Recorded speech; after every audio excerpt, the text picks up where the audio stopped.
So thanks for sitting down for an interview. First question, what's your name and what do you do? My name is Byron. I'm an engineer at Facebook. So what was your talk on today? Today I talked about exploring GraphQL. GraphQL is our data layer between our mobile applications and our server. So we talked a couple of months ago a bit about GraphQL. What's happened in the last couple of months? Lots of exciting stuff has happened in the last couple of months. So when we last talked, we announced that it was open sourced. And in the last 2 months, we've seen versions of GraphQL built by the community in Java, Go, Python, Ruby. And there's a C# one underway, and there's a handful of others in other languages that are getting strapped up now. So lots of awesome excitement from the community.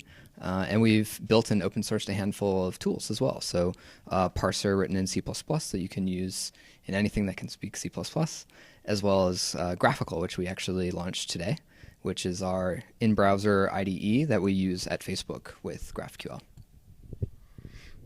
So in terms of adoption, I know Facebook builds tools internally. What's the plan for using GraphQL internally to Facebook?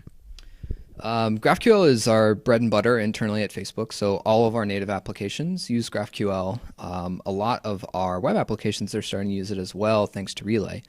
And it's become the primary way that we move data between any app that you use and our servers. So adoption is quite high now. So now it's just a matter of finding new and interesting cases and making sure that we're covering those effectively.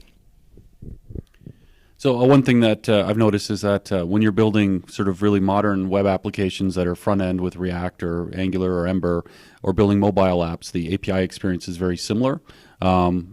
Generally, with GraphQL being focused on native apps, now being used for web apps, is there anything fundamentally different that people need to consider in using GraphQL for just regular web application development? Not really, no. Although we borrow a lot of our ideas from sort of a different realm of thinking than where Ember and Angular have come from, is more traditional MVC apps. So GraphQL tends to have you think in terms of components nested within other components, obviously inspired by React. And a lot of our native applications are actually built in ways that don't look a lot like other traditional native applications, and they use heavily use composition. And we use that same technique to take our data needs and chop them up into lots of little pieces and make sure there's tight cohesion between those pieces of data and the UIs that they're actually used in. And Relay, which is our framework for the web, uses the exact same concepts. So if you're building for React Native or React on the web, you're using Relay. And if you're building for iOS, Android applications, you can use GraphQL in very much the same way. So with that, is there a fundamentally different approach to designing a REST API for building React applications using GraphQL? Yeah, so GraphQL is a different approach than REST. So REST, you often have multiple endpoints, one for each type of resource. GraphQL is a single endpoint that represents the entirety of all the data that your server can respond with. So it's definitely a very different way of thinking about how you expose data from your server.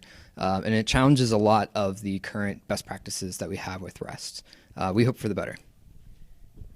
So in a broader sort of server strategy where you're building mobile apps, web apps, and APIs for third-party systems, are you looking at building it sort of like a GraphQL for the, maybe the web and the mobile apps, but still a REST API for third-party systems, or is there an emerging different strategy there? That's a good question. I think time will tell.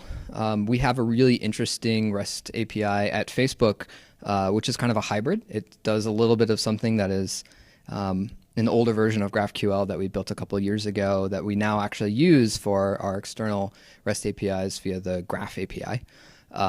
And we use GraphQL, the modern version of GraphQL, for all of our applications. The main difference is the internal audience of the iOS and the Android Facebook apps and the external audience of people who are trying to build stuff with Facebook data often have wildly different needs. And so you end up building really different things to support them. But we've already had a lot of requests to build a modern GraphQL facade on top of our public-facing API. So it could be pretty interesting to see how that evolves in the coming years. I'm not quite sure what that'll look like, but it'll be exciting to see. So last question. Say in the next 6 months, what can we expect from GraphQL? So for the next 6 months, we're really focused on client tools. Graphical was one of the big ones, and our next sort of 6-month trajectory looks like our code generation tools, our SDKs that integrate with iOS and Android, and taking all this. We have so much tooling that we built over the last 3 years within Facebook on top of GraphQL, and we're now going through the process of reconciling this newer version of GraphQL that we've built and open sourced with all of our internal tools. And as we do that, we're finding that each of those kind of is untethered and is able to be used by anyone who's using GraphQL regardless of the backend. So we're able to kind of take these pieces and pull them out into the public reign. So hopefully more and more tools, and hopefully a lot more community support. So I'd love to see more people from the community jumping in and showing off the stuff that they've built. So we're seeing the very beginnings of that now, but 6 months is a good timeline, I think, for a handful of these libraries written in other languages, which will be really exciting to see. All right, thank you very much.